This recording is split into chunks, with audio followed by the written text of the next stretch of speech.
All right. I want to welcome everybody to the first episodes of Minds in Motion, a conversation with coaches and educators, hosted by yours truly, Jason Kent. Oh, first, let me say this is a distinct honor to have this opportunity to host this podcast um, and have a platform that's going to bring impactful information to the community. And for anybody who knows me, it's all about making an impact in the community. And so, without further ado, hey, I'm blessed to have a gentleman on the show on the first episode. He brought me when he got his stuff going a few years back. We talked about basketball, we talked about life, we talked about my kids. Uh, but today, I have the honor of having a conversation with one of Chicago's own South suburbs Karvell Bailey, man. I want to welcome you to my show, brother. Jay, what up, Welcome, baby? man. How you feeling? I appreciate you taking the time and coming out, hanging out with a brother, man. Man, well, first of all, I appreciate you having me. And when we talked, I didn't know that this was the first one, but I am beyond humble and blessed and appreciative to be here on number one. You know, get going, the pilot episode. I know you. I know you as a person. I know you as a coach. Um, and this is an honor to be able to come and just have a conversation with somebody Sure. that I call a real buddy of mine, to be able to just conversate again about life and basketball, but as you say, the minds, coming together mentally and talking about how we can help push and make this world a better place. So I am extremely happy to be here and humbled to be here as well. And let's help the people today, man. Yeah, for sure, man. Because when I think about podcasts and or TV shows that do like that, I think some of the information is generalized. Yeah. It's not impactful. Mm-hmm. And so what we want, my whole goal is to provide information that can make a difference in somebody else's life, Mm-hmm. make a difference in a program's life. Mm-hmm.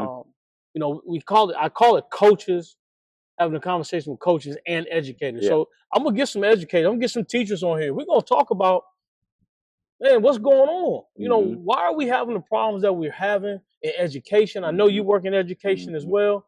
Uh, why are our kids the way that they are? How come it's such a I don't care Mm-hmm. mentality? How Mm-hmm. come parents aren't involved Mm-hmm. like they should be? Mm-hmm. Of course, when we was growing up, you had grandma, grandpa, you had aunties, you had everybody. The home structure was there. Yeah. And with the dynamics of the world today, things have changed. Mm-hmm. But before we get into like in that, hey, tell the people, man, what's your background? When it comes Well, to this, sports. okay, sports. Yeah, tell me your sports background. Let's be. So I've been coaching for 30 years. 1993. Always tell people at this point because of his status.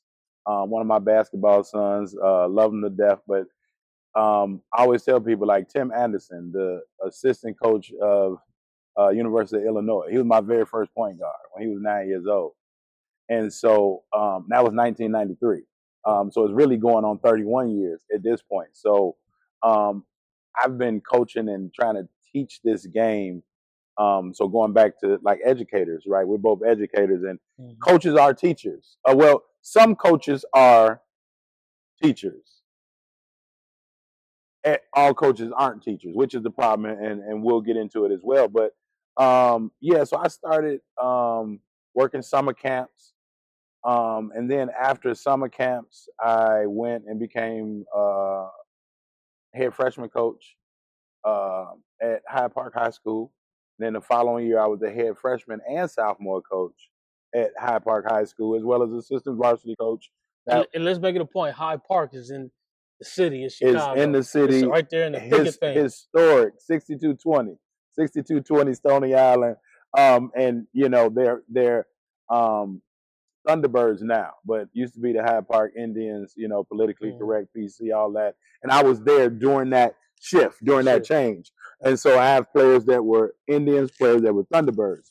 But people may know people like Stefan Hanna, more notable, right? And so when Steph was a junior when I started, but you know, we've had a ton of athletes come out of Hyde Park and go pro. You know, overseas, have opportunity at the NBA. And so after that, what started happening, Jay, was I started seeing some of the seniors that was with me during as their sophomore year, they weren't necessarily going to college. And so I'm like, man, I want to help these parents help their kids get a higher education. And so I said, I can't do that on the high school level. I need to go to the college level. So what I did to get into the college level, I took a group of high school guys that played for me that were sophomores. I took them to Western Michigan. I know you got ties to Western Michigan, right? Went up to Western Michigan team camp. We won consolation championship. At that point, Malcolm Griffin, one of those guys that went pro from Hyde Park, he was verbally offered a scholarship as a freshman. And I kept in contact with the video coordinator at that time. And again, for athletes that don't know, they just think head coach. I need to get to the head coach, or parents. I need to talk to the head coach. As a D1 head coach yourself and assistant, you understand the different roles. So that video coordinator ended up becoming the DBO later, right? Director of basketball operations. And then from there, he became an assistant coach. Understand? Yeah, absolutely. And so just building the relationships with those guys. And that guy, right, name is Jason Larson, still a good friend of mine. But he helped me to get in. And so here's what happened. He called me. He said, hey, man, like your team put on a good show. He said, listen, one of our counselors canceled for next week for camp. Can you come work camp? I'm like, opportunity. Went to camp, worked camp. Now I'm starting to learn the ins and outs more while I'm eating lunch, eating breakfast with these coaches and everything, chopping it up. And from there, I found out I was just online searching colleges, local schools, and I found this guy's name. I said, man, this dude's name is familiar. And I said, wait a minute. And I went back, and the name said John Pagani. My man. And I called him.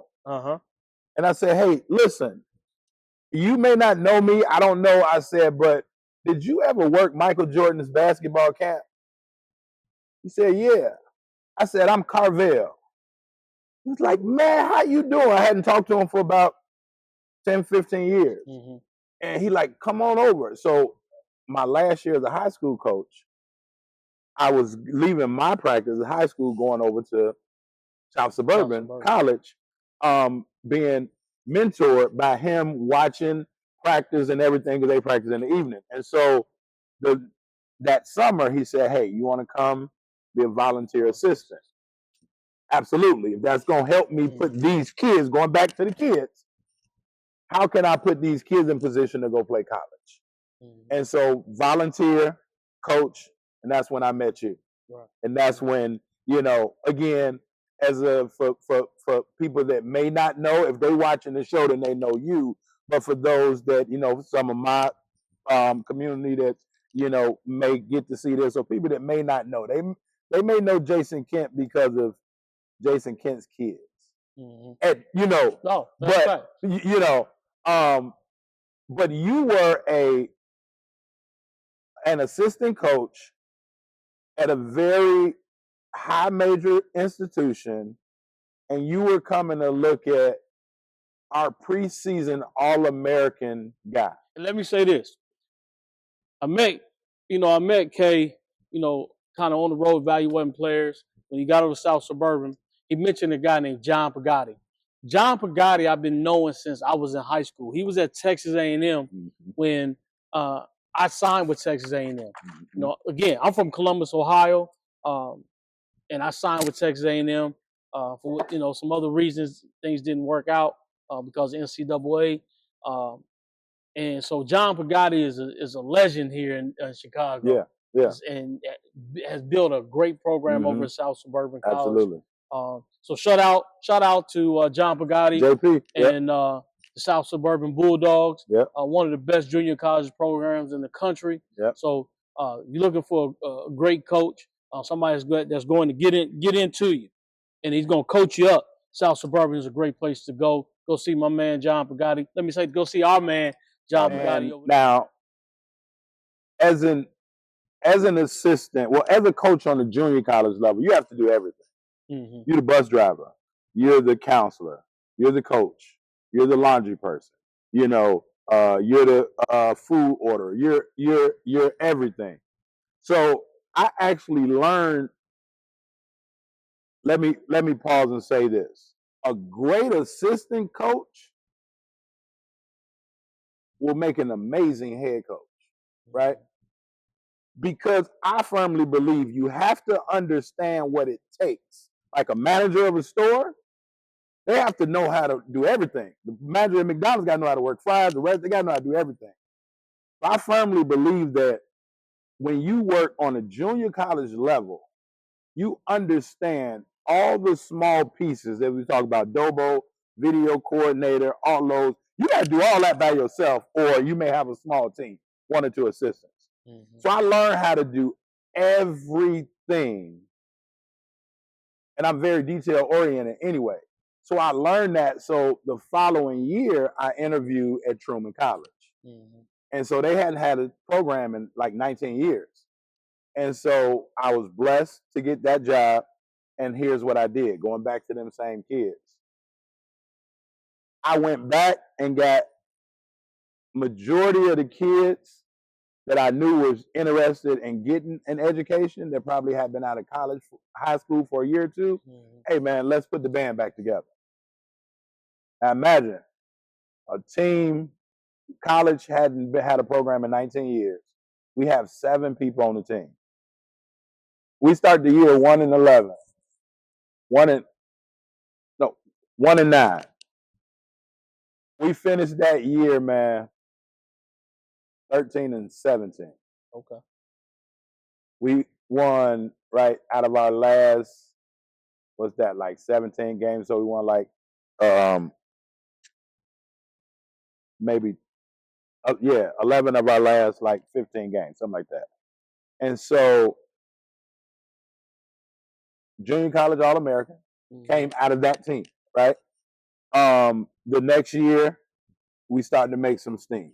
Mm-hmm. Now we finished, I believe that year we were like 21-11. You got to roll.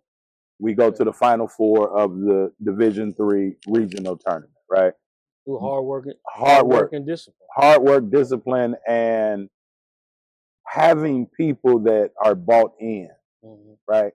Looking at the state of basketball today, you see these AAU programs that playing, my team just played, they played 30 games, in 1 month. But you see parents screaming and hollering and cussing from the sidelines. You see players, being confrontational with one another when they get foul hard. You see players going back and forth with the coaches. You see players not embodying academics. You see players not embodying giving back to the community. It's like me. And I know you have an organization called Bless the Ball. Absolutely. And I know you run camps. You do you do a lot of things. You run juke, like you got a big JUCO event coming up, a tour that you got coming up. See, everyone will, as I say, everyone wants to look at the Nike and the Adidas, but they forget about the New Balance and the Aces, the people who are truly making an impact to make a difference, rather than let me get the most money as I can and roll with it. Yeah. So I say that to say this, and question is, man, what are you seeing in the athlete dynamic that is failing our kids today? Wow, that's a great question.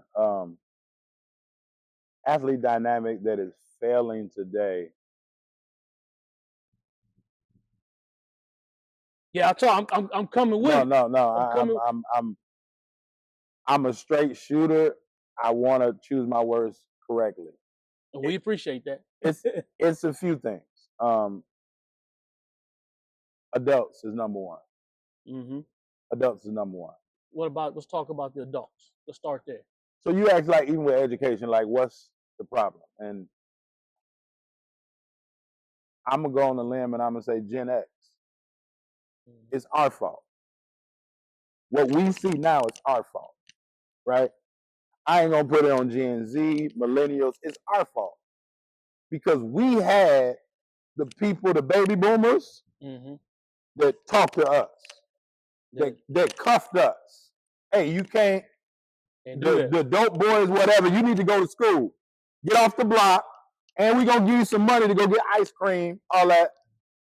And it could come from Auntie down there. It could come from Miss Jackson next door. And it wasn't like, I'm not listening to you, Miss Jackson. I'm gonna be disrespectful. Or, oh man, go ahead. It was like, nah, I ain't trying to hear no problem. So and to your point, it may come from all that because all them had permission to hold you accountable. Yep. So the second step, I say the parents, because we lost holding millennials accountable. Gen X are responsible for not holding millennials accountable. And part of the reason, and I'm a teacher, right? And more importantly, like history teacher, so I feel a certain way about this. Mm-hmm. But when the crack came, the Gen Xers turned to crackheads. So now the millennials don't respect some of the Gen Xers because now the millennials are serving to the Gen Xers. Are you following what I'm saying? Yeah. If you just missed that, he just dropped some knowledge on y'all. So now the respect was lost between generations because you're hype. Or you doing this, right? So we didn't, and again, when me and you stood over that balcony in that gym, our energy connected. But you gave me some jewels, right? And we give each other jewels at this point, right? But you did what we always do, right? My point of why I went from high school to college, because I wanted to give back. Mm-hmm. The Gen Xers stopped the accountability. Now the crack is one thing, and the whole drugs and all that, right? And then the money, and then the family dynamic breakup, and now everybody out for self. So now some of the morals are gone, some of the values are gone, some of the standards are gone. Going back to your company or my company, you get people bought in, right? You got people here that's still bought into your vision, right? Like that's because there's accountability. The people that's bought into you wouldn't be bought in if they couldn't hold you accountable either. Right. Because it's a fake. Mm-hmm. So we essentially, I'm talking generations, my belief, this is Karvell Bailey's belief, all of Karvell Bailey's belief, the Gen Xers lost trust of the millennials. Yeah, and I see that, man. I see that because when you try and redirect the kid, they give you pushback. Mm-hmm. They don't receive the information. Mm-hmm. I just had a conversation with my mother this morning, mm-hmm. and she was talking to me about, you're not listening. Mm-hmm. You're hearing me, mm-hmm. but you're not listening. Yeah. He said, that's a problem. Mm-hmm. And so that's where... And those are two totally different things, and people don't understand that. It's totally two different things. Yeah. And so I found it interesting when you said it starts with the parents. Yeah. Because the parents don't instill the value and discipline. Yeah. Now, we could say, hey man, you badmouthing me as a parent. Mm-hmm. We're not saying we badmouthing you as a parent for se, but the way that these kids talk back to coaches, the way that they disrespect the referees, those values are instilled. Mm-hmm. You Learn behavior. It learn behavior. Absolutely. But like in my program, I got a rule. Anybody who plays for next level, we tell them, we start the game off with tell the referees. Now, one of my players say anything to you. If anyone says something to you, you come let me know. That's setting the standard right there. Yeah. That's letting the players know. Yeah. There's certain things that we're gonna do. There's certain things that we're not gonna do. Yeah. And we talk about how do we fix the problem.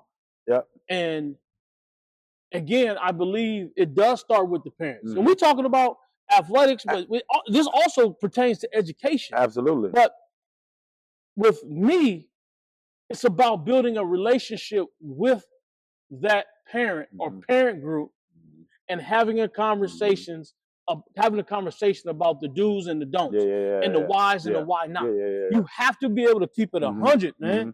And I think a lot of it, you're so scared to have an honest conversation with a kid who's talented because you're scared he's going to leave you and go to a higher program. But at the end of the day, if I can't keep it a buck with you, if my morals is saying I'm going to make an impact in my community by keeping it honest, keeping it 100, which is the same thing, but I'm going to give you the values that my grandfather Clarence Lumpkin gave me.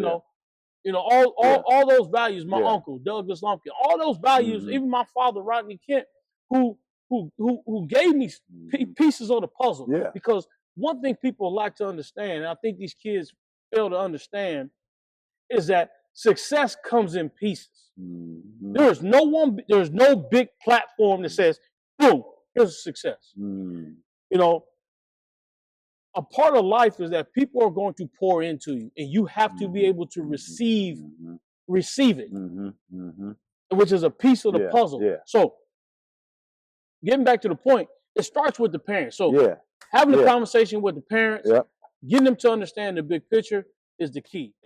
And that brings me, Kay, to this point, because I want to make sure we get it in, because I don't want to cut short and forget to mention these three things. Education, you keep hearing, Coach talk about education. He's got 3 books. This man right here is an author. He's an author. So he has the material about education. We talked about how we make these impact with kids. We got to influence the parents, which means impacting the family. Having a conversation with the family, bringing all the parties together. Giving them all the information. Knowledge is power. Power is knowledge. So we want to bring them all together and make sure that they have the knowledge. Knowledge is power. So you can't talk to the athlete and not talk to the parent. You can't talk to the parent without talking to the athlete. You can't talk to the coaches without talking to the parents and the athlete. You got to put, as my wife says, it's an issue. We're going to sit down. Everybody going to sit down at the table and have a conversation. So we need to get everybody at the table to have a conversation. So it kind of go back to what Coach was saying. The biggest problem is that right there. And that's what I want to hit on. We got to bring back everyone to the table and have a conversation, which I said, knowledge is power. You got 3 books, man. Tell the people about your books real quick. Man. So my very first book is titled Understanding Life Through the Game of Basketball, a guide to effective leadership and coaching. And so this book is a book to help coaches. Okay. But again, we're talking parents, athletes, and coaches, specifically for coaches in terms of leadership, right? How they can improve their leadership. But now the parents can use it because now the parents can understand coaches better. Right. And now athletes the same way can understand what coaches are looking for better, right? Now, this one creating the perfect storm because people were saying, well, is that just for basketball players? It's basketball language in this book. But you can say understanding life through the game of football, tennis, whatever it may be. But everybody was saying about, is it just for basketball players? So I wrote one for all athletes here, creating the perfect storm, teaching today's athlete. Now, what I mean by the perfect storm, like a tornado cloud here. I've seen your daughter, Janae Kent, get in a zone. Basketball players call it a zone, right? So this perfect storm is a zone. What I'm saying, where players be like, man, the rim felt like an ocean. Yeah. Everything went in. You know what I'm saying? The game slowed down. Mm-hmm. Well, when athletes get in the zone, it's a combination of three things: their development, their performance, and their experience. Mm-hmm. And then my last book, and I'm heavy, and as you said, my company is Bless the Ball Consulting Group, and we help really middle and high school guards build the tools necessary to become college ready, right? College and recruitment ready. And so I'm heavy on personal and professional development. And so I do affirmations every morning. And again, basketball, a lot of people focus on the mental or the physical part of basketball, but to the point about teaching, educating, if more people are educated, it won't be so many mental and emotional challenges that athletes face on and off the court. Tell them about this dope program you got that embodies just so much when it comes to the athlete experience. Yeah, so there's no way that I can take credit for it because it's not mine, right? It's called the flight assessment. So if anybody knows Dr. Eric Thomas, E.T. the hip hop preacher, right? I've been certified through his company, ETA and Associates. I've been a certified facilitator as well as flight assessment workshop presenter. And so what this is this is 100-year-old psychometric tool, scientific tool that helps individuals become more self-aware and more authentic. I encourage you to reach out to man Coach Karvell Bailey. Coach, tell them how people get a hold of you, man.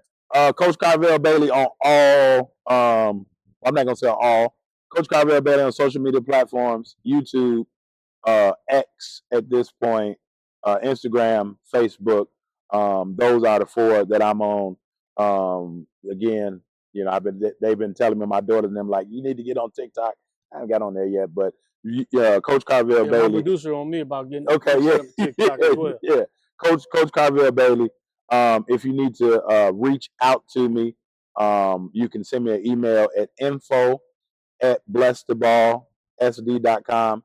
That's info@blessedball, BLESSED, the number 2, the word ball, S is in skill, D is in development.com. Info@blessedballsd.com. In closing, you know, this is Minds in Motion, conversation with coaches and educators. Definitely want to thank Oak Forest High School for allowing us to be here in this location. The other thing, we got to definitely thank Levine Productions. If you need podcasts, videos, any type of video type stuff, you got to reach out to my girl Gabby. She definitely is top notch. She'll get you together. But they got us set up in here right now. Yeah. They got us set up right. Yeah. So email me, jkent@nextlevel24.org. If you got any questions for myself, for Karvell, if you're interested in video production, we'll make sure we get Gabby your information. But this is going to be on Roku TV, on iDefine TV. That's where we went. I'm excited. This is the first one. And I'm telling you, our next guest, we're going to have some impactful information for them, you know, and for you as well. So always lock in, tune in. Hey, until I see you next time, God bless. Thank you. Much love. Peace, y'all.